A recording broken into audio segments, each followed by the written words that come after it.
playing and watching people play that no one really has any idea of how it's gonna end.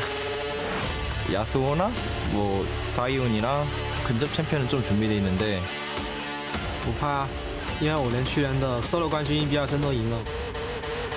Oh, he has no mana for anything. Oh, gets it.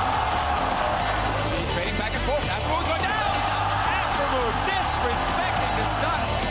Oh! GPL 的，我看他们的单挑都很强， Oh, he's got Q back up. He got him. He got him. He got him. 所以我觉得应该5开吧。 Oh, Europe. Let's go. Nine. One more. He got it. Mata takes down Faker. Smeb is a great player, but to become the greatest, you have to beat the great. Might get the Q up again. And an auto. solo 赛还是有很多很有意思的东西还没有出来。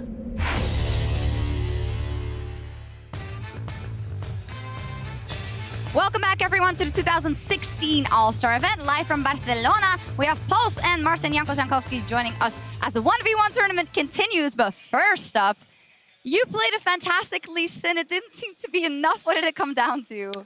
Well, I do believe it's a team game, so no matter how good I play, it's about 5 people, and I do think my team contained a few really good Lee Sin players, so you know it's just about fun, and I had a lot of fun. I see how you went from like, it's about the team, I did well, so obviously the rest, well, they also did good and it's about fun, right? Because I still have to play with them later. But it just got close. But now we're going to talk about the 1v1 tournament. It is a round of 16. As a quick refresher, we all know what is at stake or how you can win a game. You got to get the first tower, you got to get to 100 CS, or you got to kill your opponent. However, guys, we haven't seen any 100 CSs yet. Yeah, or somebody killing a turret. Basically, they get some chips on it and they're like, this is never going to happen. So people keep going for the blood. But I like that. I think that's really fun to watch. Yeah, it's fun to watch, but there are still champions available who can go for that 100 CS. But before we get to that, looking at some of the matches that we had yesterday, players are starting to evolve. Even in round 1, we saw Bengi actually go for that Tam Kench, played a really smart game, just failed a little bit in terms of execution, but he just played exceptionally well. Now we're getting to round 2, we're starting to see the meta evolve a little bit more. Yeah, we do, and these are the people that made it into the round of 16. xPeke, of course, after beating out Afromu up versus RonOP, who had a bye. Impact is going up against Clearlove after winning their first round, and then we have some more, I think, in a second. Yes, we do. Mithy is also out, and then Levi is going to go up against Weightless, and Optimus or Optimus is going up against Uzi. A lot of ice still there, a lot of fire still, a lot of chances. Albus versus Karsa, Reckless versus Smeb, which I think is one of the marquee matchups that we're going to have today. We've seen how serious Reckless has been about the competition. QTV versus Maple, and Mata versus Prey. Jankos, of course, doesn't want to see that name anymore because that wasn't too good yesterday. Well, it was close. I mean, it was kind of close. I just had to all in. You know, it was first time Darius. I never played this champ in practice, but I thought, you know, like Smeb looked. I know Smeb is too good, I guess. Like, I mean, he yeah, he won versus his opponent. I tried the same. I didn't, but I hope Prey wins the whole tournament now. You know, so I don't look that bad. What? No, but that would be a victory. You need those points for ice. That's true, but I think my honor is more important than... No, what are you talking about? But throw him under the bus. Never mind about the team game. He did it. Also, there were a lot of big favorites that are already knocked out, and they were all on the side of Fire because Faker is no longer in that tournament. Bjergsen is no longer in that tournament. Doublelift is no longer in the tournament. Of course, Jankos is no longer in that tournament. But Reckless and for you guys, xPeke are still in. How much faith do you have in the ELCS guys? I mean, Reckless is taking it really seriously, so I think he can go very far. Checking the bracket, I think he has the final. I mean, maybe not the final, but at least 2 semis. He should be able to play play through, and then we'll see. You know, he's waking up every day like 9 AM, going gym, playing 1v1 for like 3-4 hours. Like he's really prepared. So what have you been doing the last couple of days? I was preparing some drafts against other teams. Okay, well, we see out in game 1, rather, very impressive. But now let's turn it over to Dash and Ibai on stage to welcome our first combatants. Hola, ¿qué tal, Barcelona? Bienvenidos al torneo de 1 contra 1. Y en el lado azul tiene ojos de sueco, manos de coreano, pero es murciano. Hacho es de Murcia.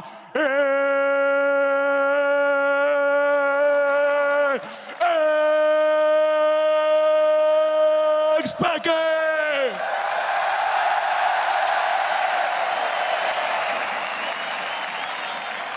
And in the other corner, his opponent. It's the GPL's all-star support. The women love him and the men, they want to play like him. It's RonOP!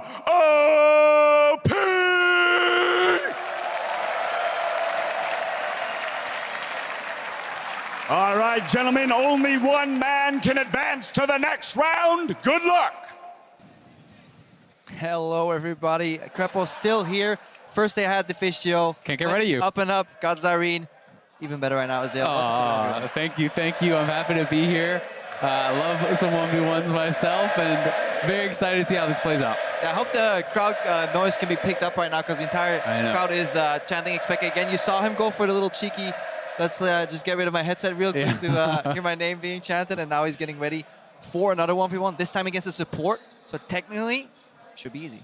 Yeah, I mean, we haven't seen things go the way that they're expected to, though. We saw, pretty easy first match for Faker. Oh, guess not. Pretty easy first match there for Bjergsen. Guess not. So we'll have to see, because the GPL guys are very prepared for the 1v1s. They've actually been smashing across the board in the fun modes and the 1v1s, because, they talk about how much they love to do this. After their scrims, they're 1v1ing, they're playing these other modes, because that's kind of their love. So yeah, you get people that prepare for the tournament. On the other side, you have somebody like Jankos, who goes up against one of the best players in the world, decides to play a champion he's never played before, and is then surprised that he loses. Hey man, you gotta check those boxes. He's like, I never played it before. If I play one game, easy peasy, It's only in Korean. Anyways, we're back into game here, guys. For the first 1v1, it is, again, xPeke versus RonOP. Pretty standard ban so far. Yeah, definitely. And like we talked about on the desk, we haven't really seen Nasus. We haven't seen anyone kind of cheese it out and try to go for the 100 CS. Yeah. I'll be interested to see if people are still going to just go for kills, or if people are going to be willing to kind of play the more lame way, or whatever you want to call it, and just farm it out. I think the resurgence of like a Darius and Olaf is being seen here, though, for people who feel just individually weaker. Yeah. They just kind of take the shotgun approach. One round in the shell and just go, and hopefully you win. If not, you get kited and you lose. Yeah, and it works really well, because a lot of those champions, you get a couple levels and you can all in. It's super effective. So even with some pretty shaky execution here or there, we've seen people get like, 20 HP away from getting wins? Yeah, 1v1s have been ending very closely. I was looking at what other farm champions there could be as well, because initially I was like, Nasus can do the same thing. I thought about Heimerdinger on cast yesterday. I didn't hear any negative points, and then somebody tweets at me, he's like, bro, turrets count for CS, right? And I'm like, yeah, maybe it's not the best idea. All right, Lowy's off the board, Heimerdinger's off the board. Yeah. Farming tentacles, but yeah, there definitely are some. I guess we wouldn't really want to use Malzahar then either. Yeah, because the Voidlings especially, you need perfect CS to keep up. Hopefully somebody told RonOP this. He won't actually lock in the Heimer. Hey, I mean, none of them have gone to CS yet, right? Maybe you can get a kill, maybe you can get an all-in. Heimerdinger's alt rockets are actually a ridiculous amount of damage. They're insanely strong. Yeah, people underestimate that, but if you can land a stun and get a full connection, you will kill that guy. And Peke. If you're just joining, by the way, guys, Peke played a mean Garen earlier. His build left a little bit to be desired, but got the double kill. If you can kill Faker, you can kill RonOP, so maybe he'll go with that Garen. It is Cassiopeia versus Draven. All right, that definitely needs an exhaust if you're xPeke. You do not want this Draven coming at you. Yeah, it's going to be pretty scary. I'll be interested to see how this goes, because Cassiopeia actually has a ridiculous strong, even level 2. Like, if you can hit your Q, you can just go for all-ins very early. The problem with this champion becomes mana. You run out of mana very easily, and that's why you need the tier. You need these kind of builds, and in a straight-up 1v1, that's not the kind of item you want. So Peke, I think, is really going to have to choose his moment and dump the mana there and win the fight there. This may be one of those games where it's better that you pull the wave backwards on the first wave. You just let them push, then bounce, and then kind of the same thing Mara did versus Fake. You kind of ride the wave into the trade, then go for like a level 3 all-in with a full mana pool, because otherwise, again, just like you said, you're just going to run out of mana. Yeah, and it's also kind of decision-making here. How much mana are you willing to spend on the creeps, on CSing and stuff? And none of it has gone to 100 CS, and if you go low on mana, the Draven can keep pushing you in, make you stay around, and they can go for that sort of CS win. So it's definitely a lot of back and forth. And at the side of RonOP, he's basically looking for Peke to do a bad Q. You know, that's where he's aiming for both creeps and RonOP himself. The second that happens, takes that axe, throws it in the face, and just wants to keep, chain hitting them in Peke's face. Yeah, he certainly does. And And it's also one of those things where he can almost play it a little bit like kind of those mana wins. You know, we've seen Tom Kench kind of do a similar thing. This is obviously a very different version, but assuming he is playing Warlords, assuming he is going to have that much lifesteal, if you can make Peke spend a lot of his mana, it'll be interesting. RonOP, according to this, is right now playing Thunderlords on Draven. Oh, wow. That's actually going for an early all-in pretty much, basically saying, you know, level 3, level 4, going to use that Thunderlord's damage. Going to check what xPeke is running. Yeah, that would be really interesting. He's also running very heavy attack speed on his runes. So he's pretty much running a standard 80 page with a magic resistance on his blues, on his glyphs, and then for the rest he's running pretty much standard. xPeke, on the other hand, magic pen, health, and flat ability power. So he's just pretty much going all in. He doesn't really run any armor himself. Just selects for the only defensive stat in his kit being that health, also running the Thunderlords. Yeah, and Peke is going to start E here first. Some people do like to start Q to try to kind of get some poke there, but obviously the E helps you CS a lot, and it is pretty cheap. Yeah, definitely really cheap. Doesn't want to waste too much Q since he's going to be yielding the push anyways. RonOP in a good spot. Peke keeping equal. I think equal is fine for him. RonOP's not over pushing, just playing with a single axe right now. And it is going to be scary. I mean, the first time Peke hits level 2, if RonOP is in a bad position, you could look to see Peke go for an all-in, because I do think if he hits his Qs, he probably could win it. I mean, there's no better indicator of where you have to pop your Q than playing as a Draven. Like, the game literally spells it out. Oh, there he hit you. it. Okay. RonOP, so that's actually pretty smart. RonOP levels up his W second to try to be able to back off when he does get hit by that Q instead of the E. So I do like the adaptation, but Peke's low on mana. Oh, he's going for it. Ignite. Reset. RonOP has continuous damage, but Peke's... He zoom. One more axe is not enough, so it's at least 2. Peke's under his turret. RonOP's pushing, so we're waiting for the relics. Peke regretting that early E usage, even on the creeps. Even at 90% mana, you just really need to keep more gas left in the tank, and now RonOP can challenge the relic. Yeah, and RonOP does take the relic away, which is actually really big for him. We talked about how problematic mana is for Peke, and at this point, I feel like he has to try to just get enough gold to have a decent back, and then wait it out, because he has summoner disadvantage, he has mana disadvantage. Yeah, definitely all true, but at level 6, he gets an ulti with slightly more impact in these direct trades. Very hard for Draven to kind of dodge that ulti damage since it's 50-50, whereas Peke can dodge half of the ulti from RonOP. Ron right now dancing on the edge of the turret range. Want to harass. Mild Celestity. Yeah. I do think Peke will have a chance to try to go for that, but at this point, I think you have to play it smart. You have to just try to wait it out for your summoners. You don't want to do a desperate all-in. It's so far away from actually getting to a CS win that you can kind of take your time. And he's going to grab double Dorans. That is going to kind of help him. I don't see him ever going a tier. If I were Peke, if he builds another item, maybe even a Seekers or something like that, could make a lot of sense. Just some early armor to stop the kind of one-dimensional damage from his Draven coming out as well. He is back very quick. He had a good base timing there. He cancels. What? That was just short. That was so close. I feel like if you have Q, it's a quicker animation. I think the throw animation of W is a little bit slower there. Yeah, and that would have actually been really big, stopping this buy, because RonOP had the extra CS. He gets the longsword on top of the double Doran, so he has the extra 350 gold in effective combat stats. Yeah, but Peke has control over his side at least now, equals out rather the relic steal, so things not looking as grim anymore. No, they certainly are, and as you said, 6 could be the time that we see him go for this. And I think, to your point earlier about picking up some early armor, but the fact that he has none in his runes kind of makes it that much more important. Yeah, and also remember that if Peke goes at 5, he can easily win that trade. Draven doesn't get that much more damage anyways, and he was winning the trade earlier, up until the point where he ran out of mana. But he is down a summoner spell now, so that is something that he has to keep in mind, and maybe what kind of holds him back from going for it. But we could definitely see that be the case. All right, Peke, save your mana. Already dancing around the half point. Every time he lands a CS, obviously the Thorns is going to help him loads, but yeah, pokes are being wasted here. I honestly feel like, especially if you are going to wait for the summoners, don't even bother trying for the Qs that much, because he doesn't have enough mana to win this all in here. He has to now base probably again. Yeah. And that's the problem. When you're throwing out those Qs, what are you going to do if you hit it? And if you're not going to kill the guy, he's going to lifesteal back to full, and you're wasting your mana. Luckily for him, RonOP is running Thunderlords, not Warlords, so the sustain battle isn't as fierce. But right there, the W from xPeke. He's so used to having these kind of mid lane patterns in his play that he's not used to. Yeah, have to use so much mana going for the all-in. Exactly, and it's not the kind of trading you're used to. With double Dorans, with the lifesteal masteries, it's still a lot. And that, in addition to the fact that you're not playing against another mage, right? And you're not playing with a tier here on Cassiopeia. You're so used to getting higher levels. xPeke is level 6 right now, but again, we keep harping on it. The mana is the limiting factor right now. Yeah, I think, honestly, at this point, he doesn't have enough mana for an all-in, so he just has to farm to another decent item breakpoint. Base, he comes back with his summoners, with his new item, and he looks for that all-in, but we'll see if he disagrees. Yeah, alternatively, you can drop CS while he regains mana and just goes for the all-in. Yeah, that's Draven is pretty squishy, and you know he might just return to base and pick up a null magic. Super efficient early on. Yeah, certainly. And if it goes too long, if he gets a Hex Drinker, that can be pretty devastating for that all-in. But we'll need to see a lot of micro-ing from Ron, because he needs to juke the ulti from xPeke and pick up his axes at the same time, keep them flowing, and dodge the damage, hopefully sidestep a Q. It is so mechanically intensive for a support player.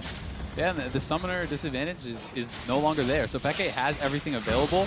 It's just a matter of mana, but this, to me, tells me he's kind of basing. He's going to base for sure. You don't dump your mana like that if you're not.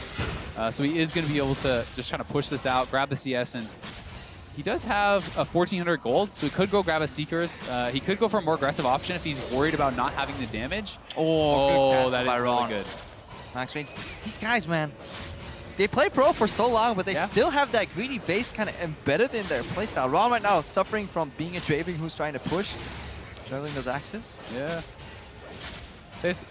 No matter how good you get, you can always still have things to improve on. You can always still have bad tendencies. I mean, I always think it's kind of a fun example to look at Shaq in NBA, how bad he was at free throws, right? This guy is a legend, and he still can't shoot one of the most simple shots in basketball. Yeah, but if you have enough to make up for it. Yeah, it doesn't matter, yeah.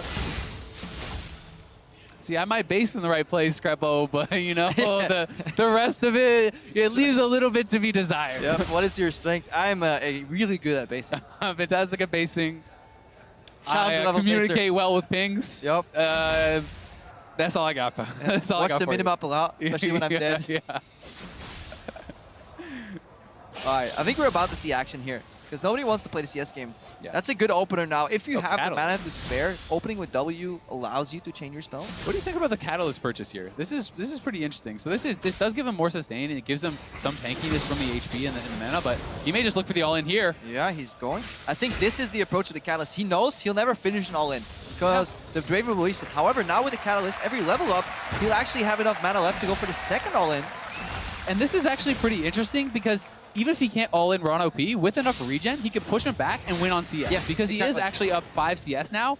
And especially, he's actually zoning him off pretty well with the Miasma there.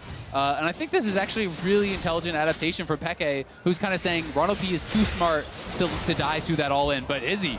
I mean, he has to fight back right now. This is the pressure that is forcing RonOP forward right now, because Peke, with the zone and the kind of the implication of a secondary all-in, is now winning on CS. There's about 24 CS to go before Peke just wins the game on 100. Yeah, and if he forces that all-in, if RonOP has to engage into the cast, it gives you a super easy ultimate, and that's going to be lights out. Yeah, at this point, Ron may just want to base and go for an all-in, because I don't think he has what it takes in his kit to deal. Peke's going low on mana again, though. This may be the crucial fight. Oh, he Peke stuns him. That's it. It's over. Peke low on mana, but just one more auto should be enough. Oh, the E! He got him! Peke in front of the whole crowd. Representing Spain here in Alsos, but it was so close. An additional Q being used on the wave just earlier. It just shows you how important mana is on this Cassiopeia for all-ins. That has to feel so good for Peke. The sold-out crowd all behind him here. That's not a moment you soon forget, and everyone is hoping that this guy keeps going further. I mean, especially in 1v1s. It's kind of tacky when, like, everybody starts cheering your name in a team because you feel kind of bad for your team. But when you're playing a 1v1... Ooh, but do you, though? No, you don't, actually. You love that. But yeah, look right here. He's so low. If there's like a Warlord's Draven here, there's a world where this gets turned around upside down. Yeah. But the second, like, the last E came up, the mana enough, and RonOP knows maybe it was better going Warlords. Yeah, I think the Thunderlords was kind of questionable. I don't really think that it worked out very well. It's like, especially if you're not able to go for a straight up all-in, what's the point of it? I think that kind of trading your life for Peke's mana with Warlords makes more sense. So much more and you can kind of grind him down that way. Hindsight, though.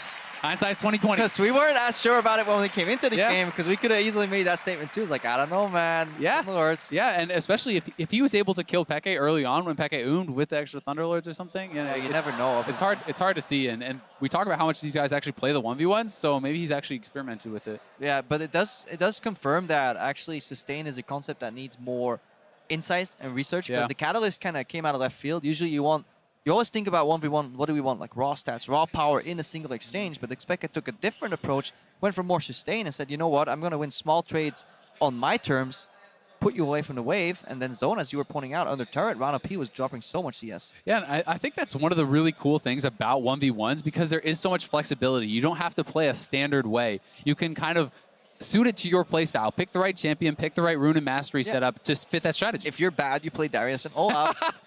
If you have mechanics, you play 80 carries, and if you're just and mid you laner, take Ghost mages. against Renekton. Yeah. If you're really bad and you like eyeliner, you play Ghost against Renekton. Yeah. Hopefully no more of that today. No more Ghost Renekton? No more Ghost versus Renekton, and hopefully no more quick shot. You know what would be the ultimate, though, is we get all the way to the finals, and they recreate that 1v1. The second is actually a best of 3 extended over the days. Anyways, guys, that's enough from us. So let's go back to the stage. Ibai is ready to announce the next players.